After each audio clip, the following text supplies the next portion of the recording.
Hello, I'm Jim Cuno, president of the J. Paul Getty Trust. Welcome to Art and Ideas, a podcast in which I speak to artists, conservators, authors, and scholars about their work. I've thought about how difficult it was to figure out closing a museum down, but it's much more difficult to figure out reopening. In this episode, I speak with museum directors Max Hollein of the Metropolitan Museum of Art in New York, Kaywin Feldman of the National Gallery of Art in Washington, D.C., and James Rondeau of the Art Institute of Chicago about the COVID-19 pandemic and its effect on their museums.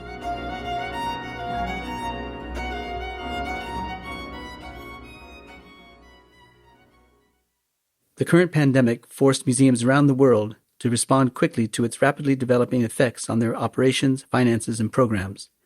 I recently spoke about the crisis with museum directors Max Hollein of the Metropolitan Museum of Art in New York, Kaywin Feldman of the National Gallery in Washington, and James Rondeau of the Art Institute of Chicago. Like most meetings these days, this one took place remotely, but their remarks were candid and personal. The situation was and remains fluid, and what it will mean for their respective museums is yet unknown.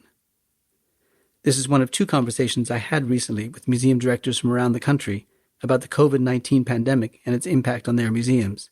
After listening to this episode, I encourage you to listen to part 2, in which I speak with museum directors Matthew Teitelbaum of the Museum of Fine Arts Boston, Annie Feldman of the Hammer Museum in Los Angeles, and Tim Potts of the J. Paul Getty Museum. Max, Kaywin, James, we're talking under trying circumstances provoked by the COVID-19 pandemic. Thank you for speaking with me this morning in the Getty's podcast.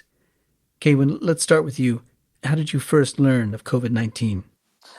Certainly, I first heard about it from reading the news and heard about it as something going on in China. And it seemed like something very far away. And I just vividly recall participating in a panel discussion at the Economic Club of Washington, D.C. on February the 24th. And the moderator asked us all what we expected the effect of COVID to be on our institutions. And I remember sort of looking at him blankly and saying, well, I suspect we'll see fewer tourists, but beyond that, not very much. And I think back on that day and how I always say that each day I feel like I was so naive the day before as this has all developed. And James, what about you?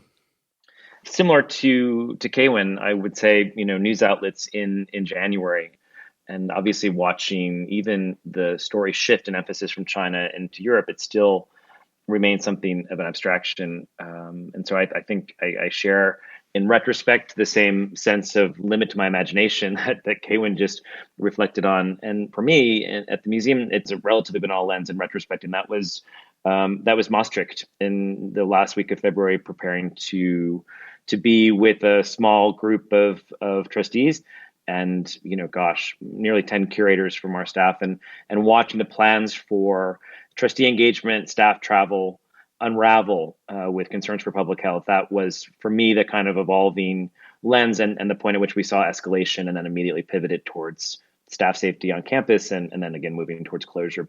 But I didn't snap to attention really until we had to look at trustee and staff travel that last week of February. And then by Maastricht, you mean the art fair. So you're all going to be together in the Netherlands. Precisely. There was, everything from art fair protocols to broad European travel to, large group social experiences. So all of those came into very stark focus through the lens of travel and trustee engagement that last week of February. And Max, what about you? You're obviously in New York City, which is early on an epicenter of the COVID virus. How was it for you? Yes, New York is an epicenter. Obviously, we were dealing with this already way before. I think for me, professionally, it became really an issue mid-February. And actually, during Fashion Week in Paris, I was there to announce our next major Costume Institute exhibition. And there were some people coming from Milan, from the Fashion Week there. And it was very noticeable that these kind of events cannot happen anymore.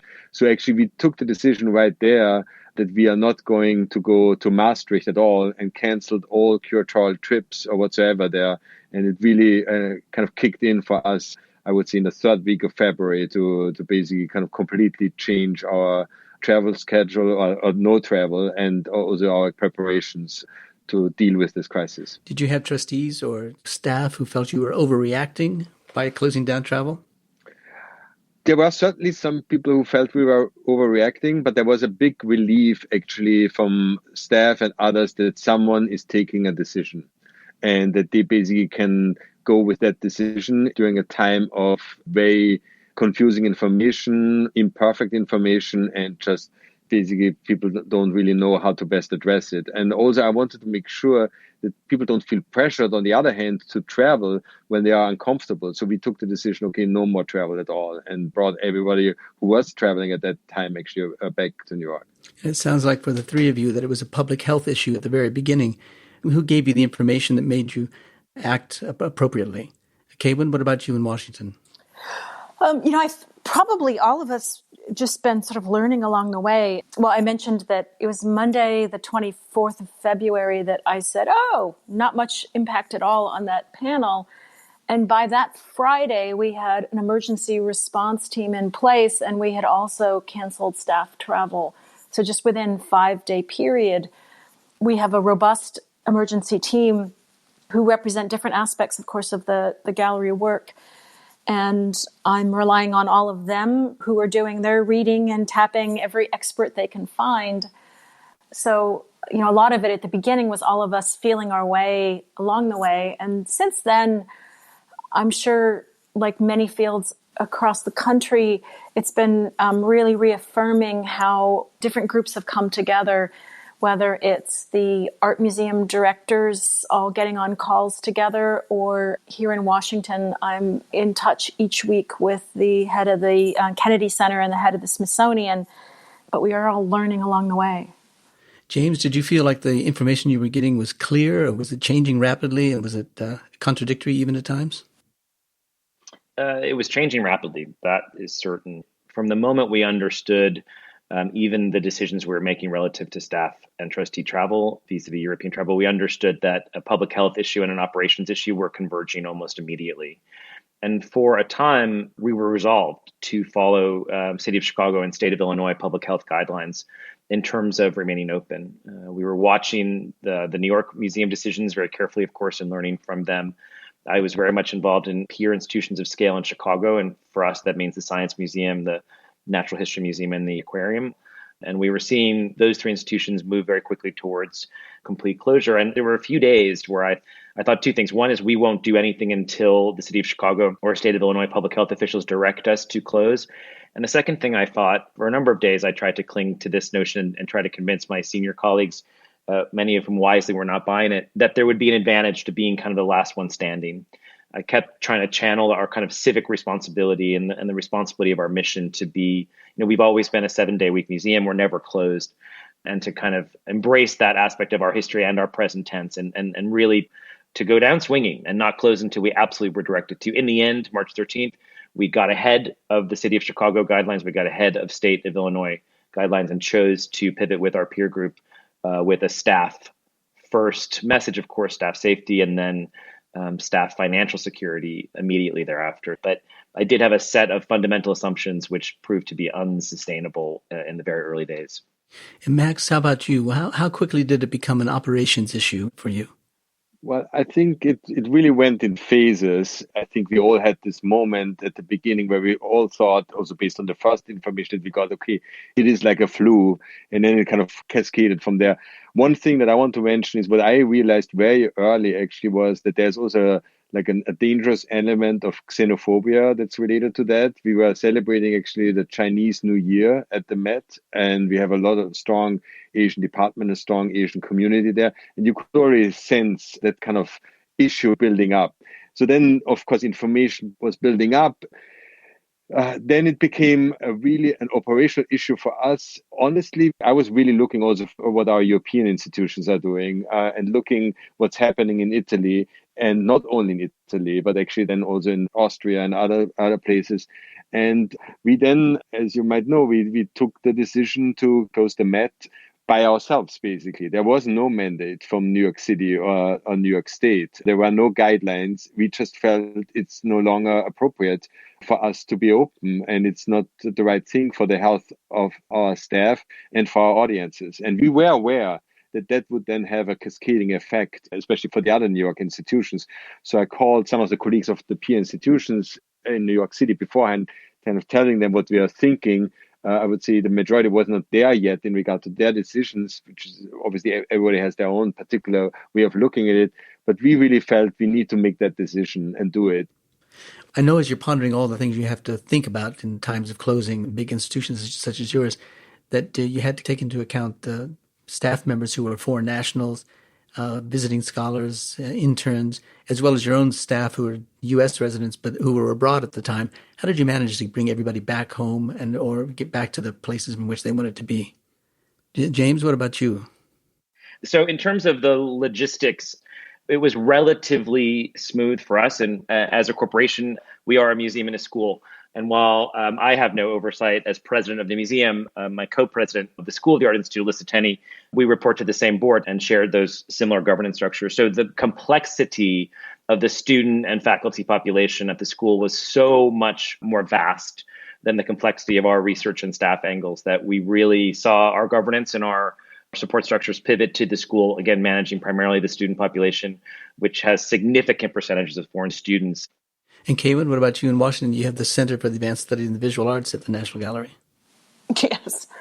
And I'm laughing because a lot of our scholars who were what we refer to as CASVA, the Advanced Study, with us had also experienced our last shutdown, which was the government shutdown just about a year ago. And you can imagine how difficult it is for them to be in a city, not their home, and then unable to get into the library that they need. So they've been very resilient through all of this.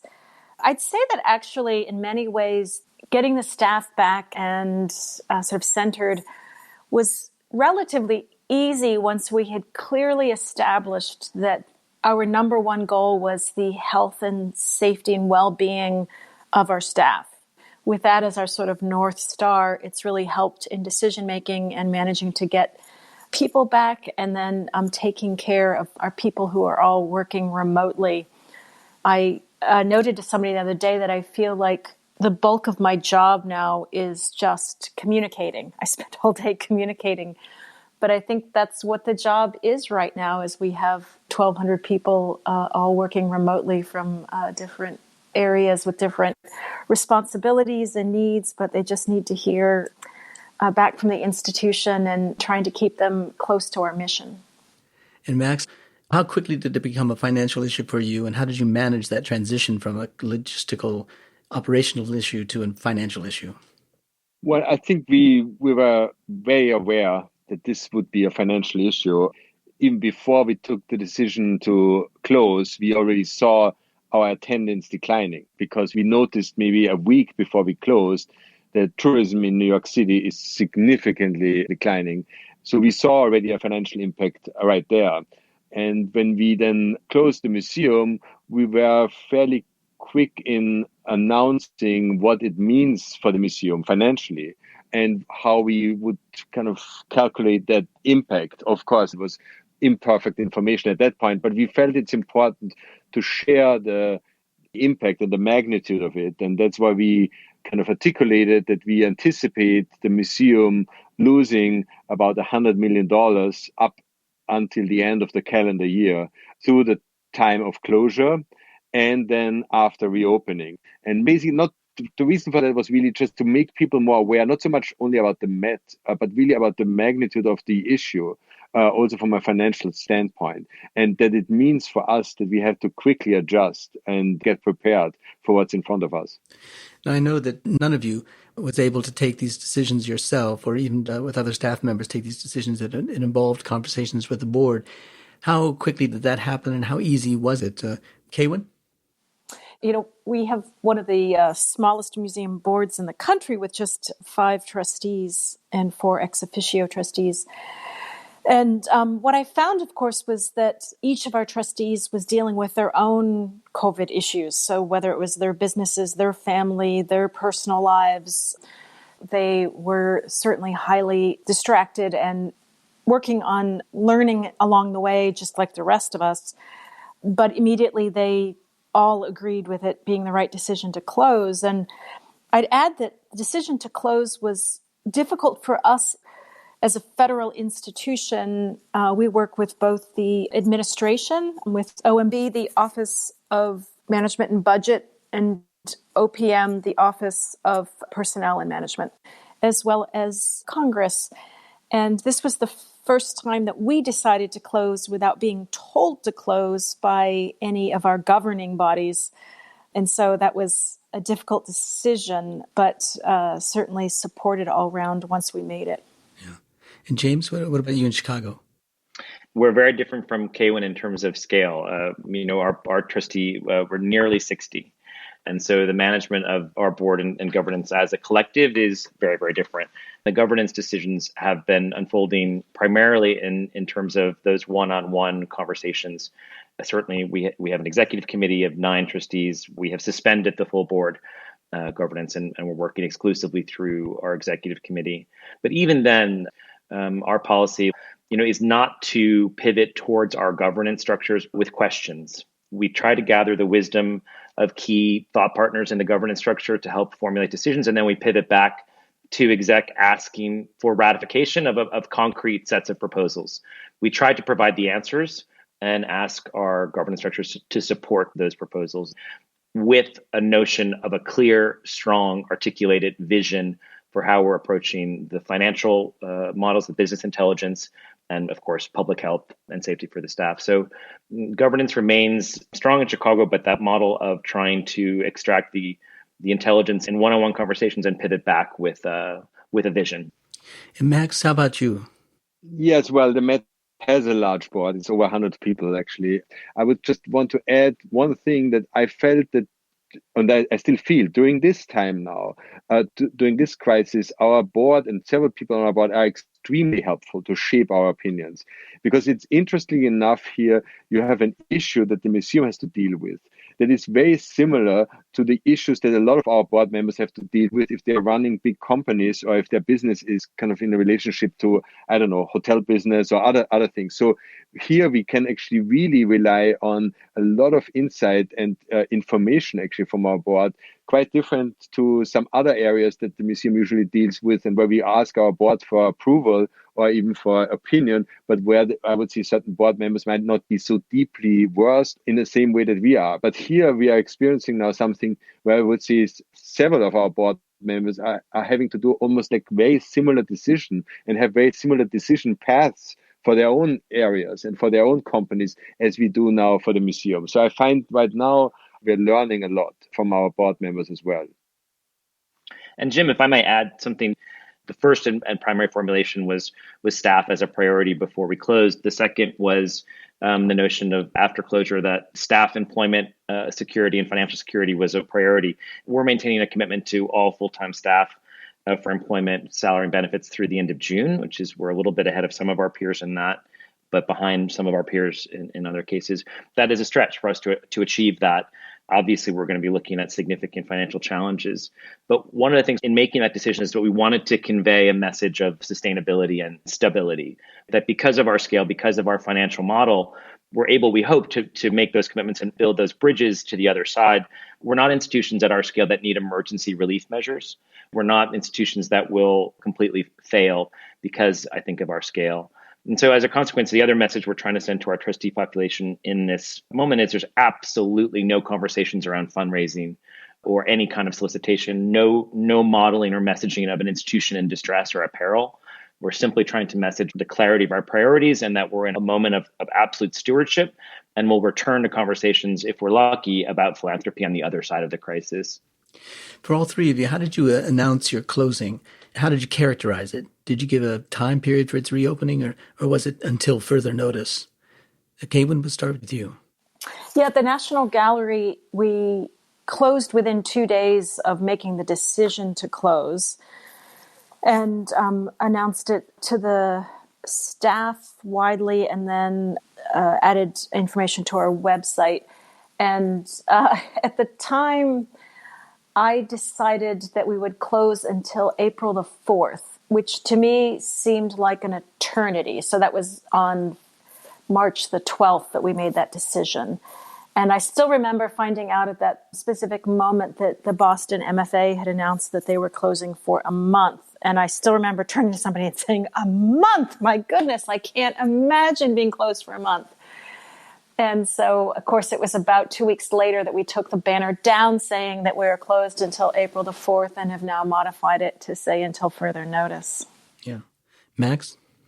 The issue that we had was that we didn't want to articulate actually at the beginning what we anticipate, how long this is going to last, because as said, again, we were pretty much the first really larger scale institution in New York City to make that decision, and like Broadway and everything else closed only after that. So we didn't want to send a disastrous message about everything in New York. So in that sense, we were a little bit careful about messaging how long we think this is going to last.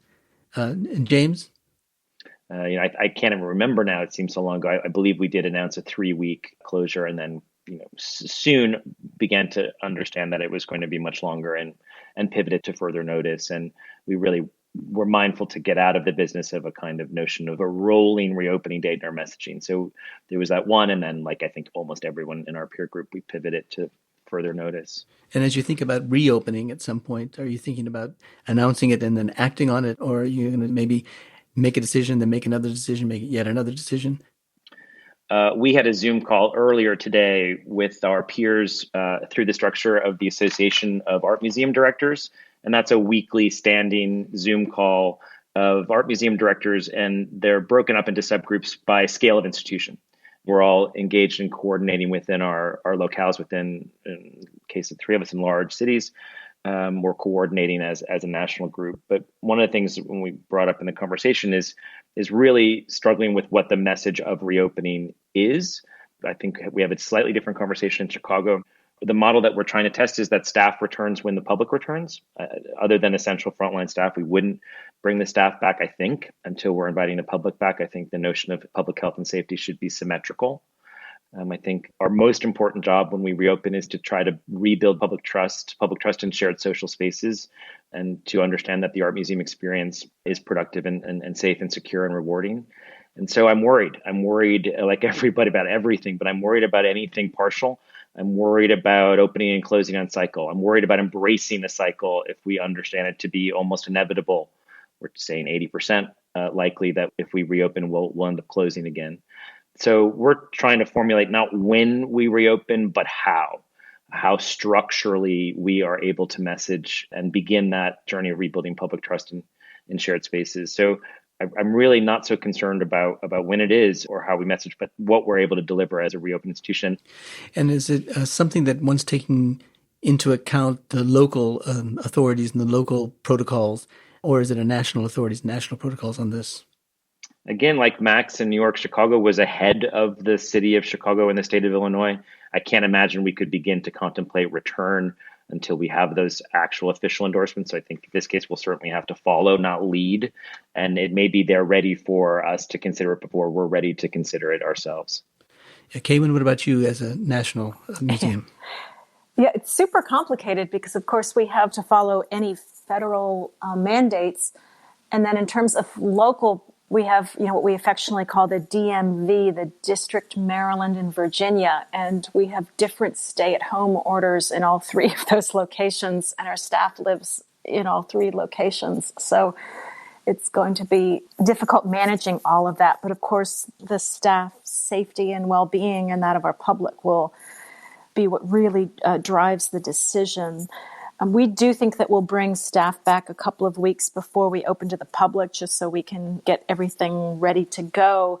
But we are talking about staggering that so that we have some staff in a couple of days a week and some staff in other days, so that we don't have a crowded office building whenever it is that we reopen. I've thought about how difficult it was to figure out closing a museum down, but it's much more difficult to figure out reopening. I think we're all in sort of same position trying to figure out the processes and the procedures, and then all of the health and safety rules, the new kinds of rules we'll need to follow once we are open again. For each of you, how quickly did you go from managing an emergency to developing an opportunity for building deeper and stronger, more lasting relations with members, for example, or with the public? Max?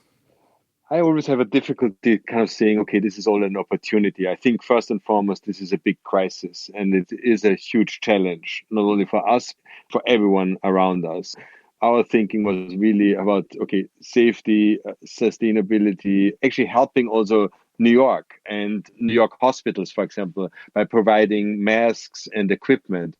Also helping smaller New York City institutions who are suffering certainly way more significantly under these financial issues, etc. So then along the way, of course, there are certain things not only that you need to adjust, but where you can come out after this crisis as maybe even a better institution in some ways. I think one of the most interesting developments that we are seeing right now is that currently there's an audience building up that learns so much about how you can absorb and receive digital information. Whereas before, I would say a lot of our digital platforms were a little bit more for a certain kind of age group of an audience. And that has already completely dissolved. And that's going to stay with us for the time after the closure. And it's a huge tool for us to further disseminate our educational offerings and many other things, as we've done already before. But now this audience has dramatically widened. We also see a great opportunity for us because our audience is going to become, at least percentage-wise, way more local than before in at least the first 2 years after the reopening. And that's kind of an interesting new way of interacting with an audience that will be way more like for us to repeat visits and will embrace the institution wholeheartedly. I think that there's another huge opportunity there. This is more like a personal observation, but I find right now, with everybody being at home and being at home alone, so to say, and working from home, the whole institution became way more collaborative than it was before. So there's, of course, a huge opportunity right there. And I'm experiencing the institution becoming way more collaborative than it was before, more nimble, and in some cases even quicker to adapt and to kind of initiate. James, have you seen some similar such changes at the Art Institute of Chicago? Yeah, I mean, I think I certainly share Max's notion that the idea that there's an inflection point between managing crisis and creating opportunity is a notion that we all need to be scrutinizing. If anything, there may be a continuum, but I think I'm with Max in continuing to privilege the crisis management rather than the opportunity creation. We're all talking about remote learning. We're all talking about digital access. Access to our blogs on our website is up 326%. I mean, fantastic. But these are opportunities I'd rather not have. So I'm not sure that we would define it as cleanly as that slide from crisis to opportunity. But I also want to agree with Max. What I'm seeing is the radical potential for how we work and how we office. And obviously, we're all learning about remote. That seems pretty straightforward, and we will continue to work remotely. But there's a notion of collaboration, of speed, of efficacy, of solidarity that we're seeing. And I can't imagine returning to 100% conventional models of how we staff, what our hours are, how we relate to working families and their needs at home, individuals who are working with elder care. So how we office, how we respect our staff, how we understand flexibilities and creative solutions to officing. These could be lasting legacies that we benefit from, but I'm still seeing the glass pretty powerfully half empty rather than half full. Kaywin, what about you? I would certainly agree with everything that Max and James have said and see both the same challenges and maybe ultimate good things that could come out of the challenges that people have faced. The thing that I would add to the list as well for us has been improved communications out of necessity. And we actually closed 2 days after I celebrated my first year anniversary at the National Gallery of Art. And something that in all of my initial conversations with staff after first arriving that kept coming out was that we needed to do a better job of communicating, particularly internally, but also externally. And we've, out of necessity, learned how to do that better. Our team has really come together. There's greater teamwork and transparency and care for one another. I worry the most about the folks who are at home who can't telework. Their jobs don't enable them to do that. And I want them to know that they are just as appreciated and valued, and want them to remain just as connected to the institution as those who are having daily meetings together. And so you can't rely on those casual moments at the water cooler or, sticking my head in offices along the way. And so we've got to be more deliberate about communication. And I think that's been a positive change for the National Gallery. There's one thing that I've been thinking about and trying to formulate. I'm struggling with how we figure out, as we prepare for return, when we can prepare for return, how we do not position ourselves as art museums in a place that's in opposition to this idea of a world in turmoil. That we don't return to the notion of our institutions as places of quietude or retreat or solace, although we can be those things, of course. How do we try to make clear that we want to return to what we've always been, and that is we're all contested sites? How do we participate? How do we return as a full civic partner to rebuilding notions of shared social space, not just for art museums, but for our cities and for our world? I agree with this being not only an issue or something that we need to think about. The one thing that I'm thinking, honestly, in the first couple of months after our reopening, it still is going to feel very different as a museum visit than what we usually and what we in the future want our museum visit to feel like. With everybody wearing masks, with no tours being able to be done, with no lectures that we can do, all sorts of things. I think we still have a phase in front of us where, let's see, the way how we're going to reopen is not going to be the way how we want in the longer term future the museum to be really experienced. I mean, it will be a proper experience, but there will be still a lot of things missing that we all feel is part of a museum experience and a museum environment, the way how we want to present ourselves also as a museum. That's what I'm not worried about, but that's what I feel. And that's what we have to kind of sometimes even message moving forward. Yeah. Certainly part of the challenge. Well, I want to thank all of you for participating in this podcast discussion about this, because it's given us a great regard for the leadership that our museums, such as yours, are benefiting from with your leadership. So we want to thank you so much for the work you're doing, and thank you for participating in this podcast discussion. So thank you. Thank you, Jim. Thank you, Jim. Yes, thanks. Thank you.